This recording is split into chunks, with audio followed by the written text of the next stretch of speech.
And welcome. What is up, everybody? It is another beautiful day in East Palestine, Ohio. Scotty here with you, and you know what that means. It is time for Scotty's Hot Takes. And once again, joining me, a guy that's becoming a regular more and more with YSN, Super Dave O'Malley. Thank you for having me. I knew I'd hang around long enough that I'd get involved. Hey, we're like the Mad Dog and Mike of East Palestine, aren't we? I think we're slowly becoming that. I mean, somebody's got to do it, right? It's a tough job, but somebody's got to do it. So, thank you for having me back, Scott. Yeah, not a problem. I wanted to talk today about my article, which will be released later today on ysnlive.com, Dave.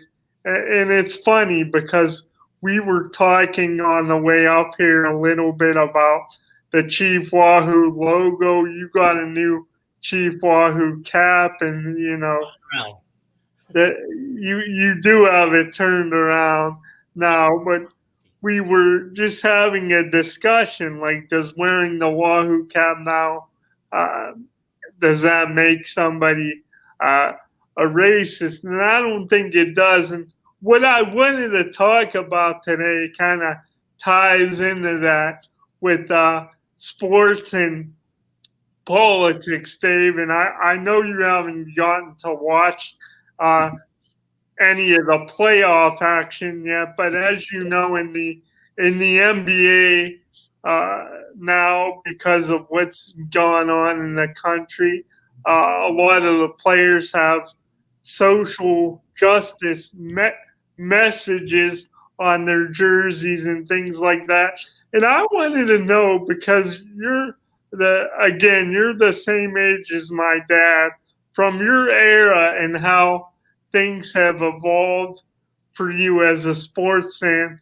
Where do you stand on sports mixed in with politics? And then I'll give you my take on it. I'm very adaptable. I know it's these athletes do have a stance, and I know a lot of these people my age who have stopped watching sports because of this, and I would never do that. I'm adaptable. I change with the times, and if we feel that changes can be made by these athletes demonstrating and doing what they have to do, then I'm all for it. I'm not an old school guy who says sports is sports. It's just a game, because at this time in history, it's more than that, I believe. And these athletes, I think they're doing the right thing. How about you, Scotty? You're a younger guy. You're old enough to be my son. How's that? Yeah, you're probably like in the back of your mind, you're probably like, oh, this Scotty's an asshole. Always saying tonight.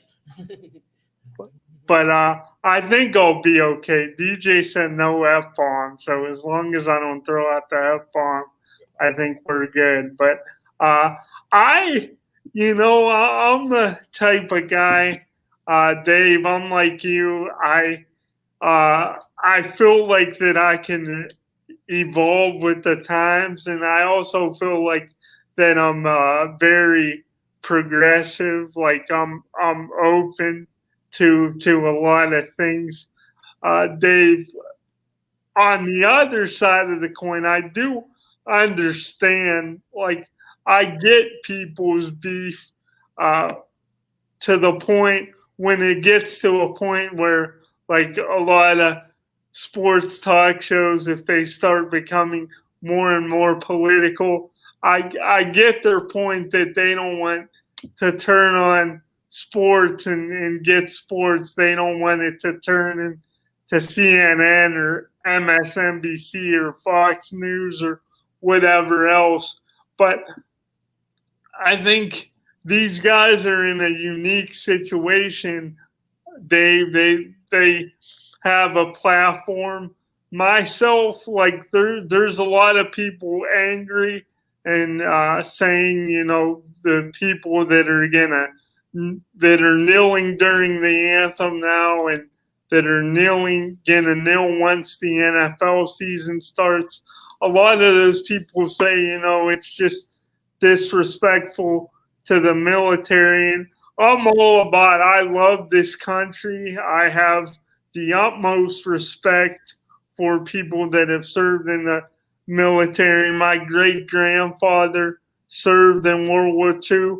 But I kind of get the feeling that, Dave, like, to me, that's kind of what they fought for, is for freedom all the way around. It just upsets me, people that like totally want to turn it off and say I'm done with sports now because of it. And I'm like, it's not really, like, I don't know. To me, I never see something like that big of a deal as to where I'm gonna get totally turned off and shut the game off. I just love sports too much. But I mean, what about you? Do you ever get sick of anything? I'm a veteran, right? So a lot of people have come up to me. You being in the military, I was in the Navy for 4 years. Do you take offense at this? The thing about the American flag, and a lot of people forget, it represents a lot more than just military. Justice in America, that flag stands for that too. If there's injustice, people just pinpoint the people that went to war and fought for our country, which is a big part of the flag. But now the flag represents so much more. And if there's injustices and you feel that you don't believe in the flag and you need to protest, I would never do it. I don't think I would. But I can't disagree with them doing it as a former military person as well.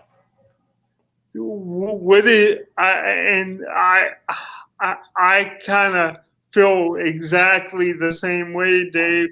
And I said this a couple weeks ago when we were filling in on Running Point, and I said this about 3 weeks ago now. And I just feel like it's one of those things where I'm not going to get mad if they're doing it and they're kneeling me. In my life, I've had been gifted with so many great opportunities, this being one of them. I'm not angry at the country. There's little things as far as my disability goes and things like that in everyday life. There's places I wish were a lot more accessible and things I think we need to change.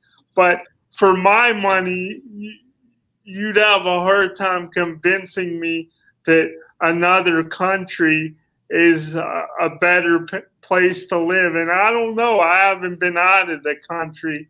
Maybe in other countries, not better. Maybe it's just as good. But if I had to bet on it, for me, it just doesn't seem. I think this is just a tremendous country, and it's okay that it's not perfect, and it's never gonna be perfect.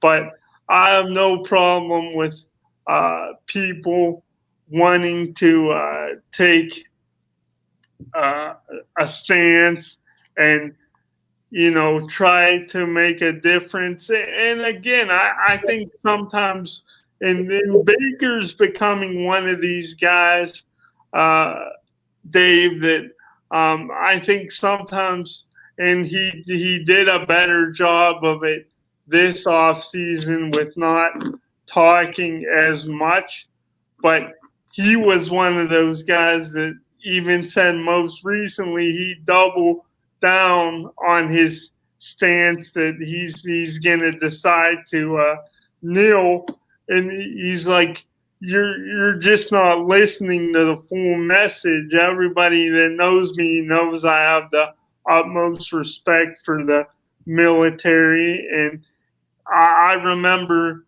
last year during training camp, he stayed after training camp and signed a bunch of autographs, stayed, took pictures with people who served in the military.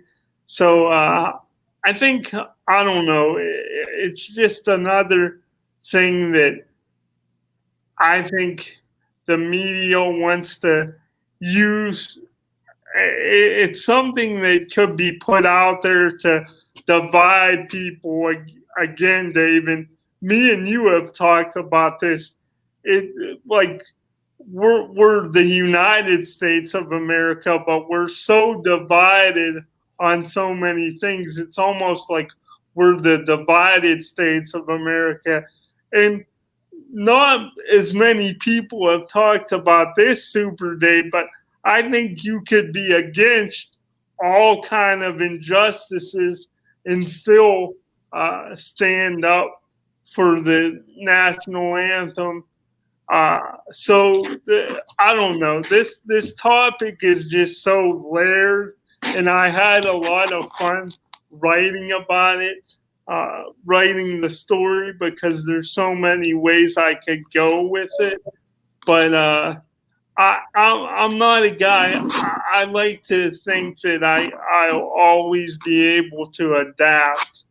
So it's just one of those things. Like, yeah, I love the country and I think it's great. And people that pile on the president and or they spew out so much animosity toward who's ever in office on either side, and it's like, has your life really changed that much with whoever's been in office? I don't think so, Dave. But your take? Let's just say Trump does win again. How about the people that have been just pissed off for 4 straight years? It's like they wasted 4 years of their lives almost, being mad all the time. Back to sports. One thing about Baker Mayfield, I will say this. Everything I've read about him since high school is he's a great teammate. So if he's double downing on kneeling, he knows that's what's best for his team, because that's the one thing I've always read about him, is what a great teammate is, how his teammates respond to him. And I don't think he would do anything that would jeopardize that. And I'm glad you brought that up, Dave, because I just I was watching an interview. Colin Cowherd had a guest on. It was, I believe it was an NFL writer. I can't remember the gentleman's name, but they were talking about Baker, and he said the difference that everybody wants to compare Baker to Johnny Manziel, and a lot of people said he's Johnny Manziel 2.0, but he said that the two biggest differences with Baker were that he's a gym rat, total work, all about putting the work in. So it wasn't just a hobby for Baker Mayfield like Johnny Manziel. He even admitted football was more of a hobby for him. He really didn't take it serious. And there was another thing he said too about Baker, and just that he was a great teammate as well, and he didn't always feel that Johnny Manziel was the best teammate. But Manziel had too much fun playing football in college those 2 years. I mean, there's no way he was coming into pros and his whole attitude would have changed, where he knew he had to be serious. It was like Johnny Vegas. Real quick, do you consider Johnny Manziel the biggest quarterback draft bust of all time? I mean, was he worse than Brady Quinn? Actually, the person who has to be thankful to Johnny Manziel is Justin Gilbert, huh? What a bust he was, number 8. Oh yeah, that was just an awful draft. Ray Farmer, I think Ray Farmer, if you look at his history with the Cleveland Browns and his time as the GM, I think overall he was the biggest. He was the worst GM since they came back, for sure. The GM that was in place when when Lerner Sr. died was that was the direction we should have been going in. But I don't know. Anyway, anywho, LeBron. Yeah, I wanted to continue on this moving forward. I think I've talked about the NBA already and what they've done, implementing the messages on the guys' jerseys, giving them the option. Uh, I just wanted to know, uh, for you, Dave, going forward. Uh, the, it seems like you're a guy that really like loves somebody like LeBron, who's been very outspoken and he's gotten very political at times, but people loved Michael Jordan too, and he was totally different. So what, just from kind of putting sports to the side for a second here, what guy did you appreciate more? Is there any times that you wish somebody like LeBron, maybe he didn't dive in the politics so much? And do you think because LeBron's so outspoken and he's such a nice guy, always been considered, I think a great teammate by most people. Do you ever think if he had that killer Jordan, like that attitude and that feel, and didn't talk politics as much, do you think LeBron could be even better than he is? I think at this stage of his career, LeBron, he's not just the leader of the Lakers. I mean, he's the NBA leader. And if he wants the young guys, he's setting up the tone for the next generation right now. And I don't think LeBron has any choice but to be. But you talk about Jordan never speaking up. It's all about the individual as well. I mean, LeBron, if he didn't feel strongly about these, he would just talk for publicity or something. And Jordan just wasn't the kind of person. Tiger Woods never really stood up for minority causes. It's all about the individual. I remember back in the 60s with Muhammad Ali and Jim Brown and Bill Russell, and they wanted OJ to partake in it, and he just wasn't a political. This is during the Vietnam War. So it's all about the individual. I think LeBron's in a position where he's a leader. He's already reshaped the NBA, and I think he's going to do more. So, but LeBron can't do any wrong in my eyes anyway. So, yeah, he's. I don't know if he's still in your head, the greatest of all time, because you said after watching the Last Dance documentary, it was hard to argue against Jordan being the greatest of all time. But I think Super Dave, I know in your heart you just hold LeBron so dear. So LeBron's been the best player since he was 10. Jordan had a nice little 6-8 year run. But come on. And I mean, just I think, again, I've said this numerous times. I think, again, it's been fun listening to DJ and Quinn get into it when they debate and argue about LeBron and Jordan. I've said this numerous times. Overall, the best player, I think, is Michael Jordan. Overall, when you look at just everything he was able to do. But I do think there's things that LeBron does that are better than Jordan did. So it's one of those things. I really do think you're splitting hairs. I mean, either guy is just sensational. So LeBron can play for another 6-7 years and win like 3 more championships. So the book's not closed on LeBron yet. Yeah, he could. Do you think that that's a big part of it too? Is just LeBron's record in the finals and having a losing record, and Jordan went 6-0. It's the same thing Elway went through early in his career. He was taking teams that just shouldn't have been there because he was so good. And once you run into a championship caliber team, it's hard. But that's what he was doing. I mean, the Broncos got blown out of 3 Super Bowls that they had no business even being in. If it wasn't for John Elway. So yeah, LeBron. Yeah, and I'm only old enough to remember Elway's last couple years in Denver, those last 2 Super Bowls they won. But straight LeBron. I've heard people say from just a pure talent perspective that they think John Elway.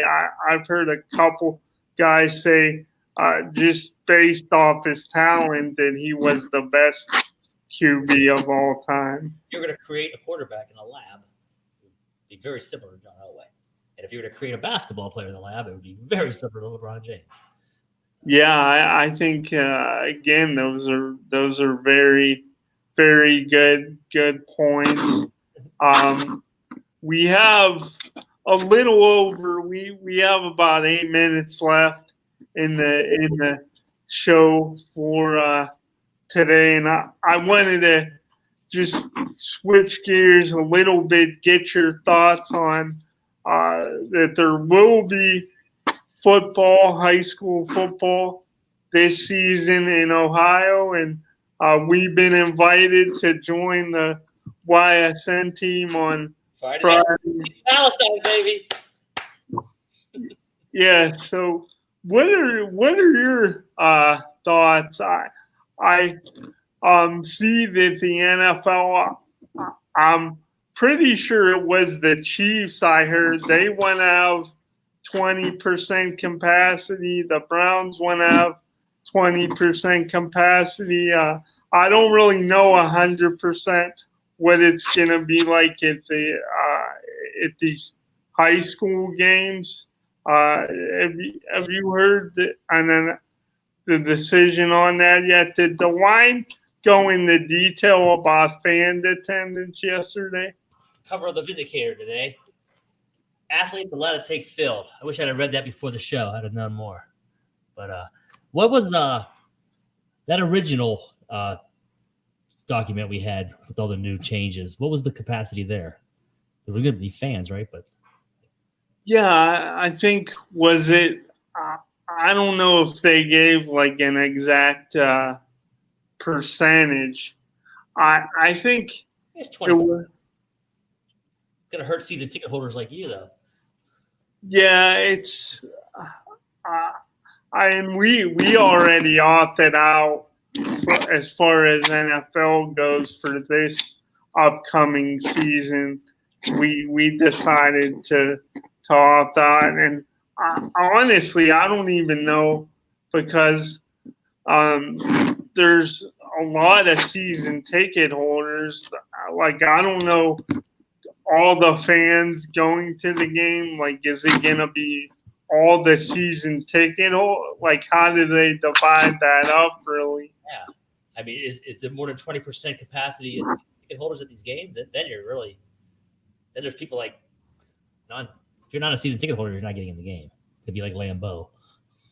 Yeah, so it would be like, again, I'm terrible with math, Dave. So forgive me. I know you're a math whiz. You're a genius.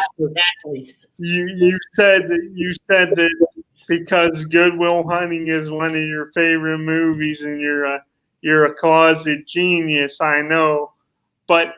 So as of right now, there'd be about 20,000. I want to say, is that right, in the Browns stadium if it holds about 70,000 capacity? About 14,000 would have to. Okay, so 70% for 70,000. Okay, and you would think that if they do go, they're able to go that route. that it's those people are going to be loud. The thing that would be interesting from a player's side of it, Dave, is they could probably hear everything now with the fans if there's only going to be 13 or 14,000. Yeah, by the end of the season, you'll know everybody's name. Yeah. It's very intimate. I like it. And it doesn't. Yeah. I don't go to many games, so if these games translate well to TV without fans, it's not really going to affect me very much. But on the local level, YSU not having a season this year. I just wanted your take on. We talked about a little bit about Doug Phillips. This was months ago before everything started shutting down and then things got like reopened again. We talked about the new YSU, the new guy at the helm now, and I just wanted your thoughts. A lot of people think that I've talked to that are close to YSU, they think overall Pelini's tenure, it was definitely a failure, even though he got him to the championship game in his second year. They got shellacked by James Madison. And a lot of people think he was just an underachiever. Have you seen much of Doug Phillips? Did you watch his introductory press conference? And I read the Indicator article about his when he opened up practice the first day, and I read that article, and seems energetic. It was very surprising that Pelini didn't build from that championship season. It seems like he regressed very rapidly. I kind of thought the same thing.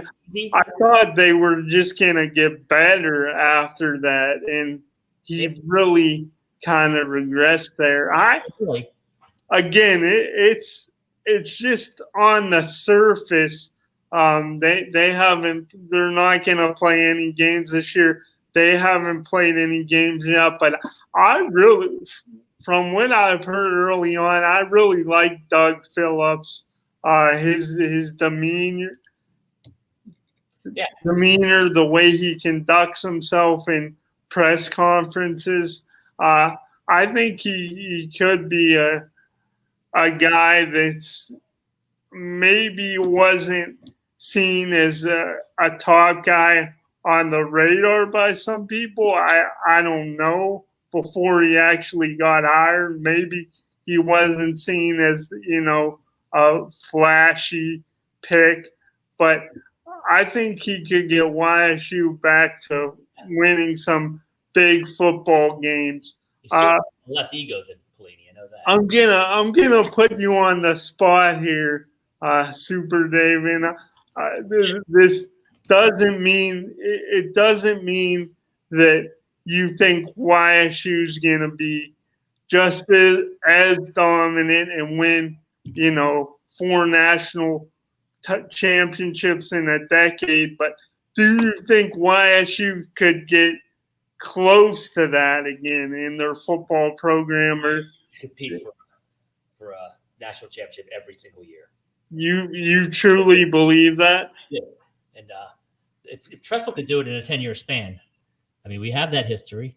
We play in a great conference. I mean, there's just no reason why we can't recruit players and make the playoffs every year. That's my contention. All right, you got about 30 seconds, Scotty. What do you got to say? 30 seconds. I just wanted to say that I'm really loving these NBA playoffs so far, and I just wanted to know from you, Dave. We had 2 8 seeds beat 1 seed yesterday. I think it was the first time since the 2004 playoffs that happened. Is that an omen, or do you think it was more of a fluke? I don't think there's going to be any flukes in this playoff. It's going to be a weird playoff. But thank you for having me on, Scotty. Had a blast again.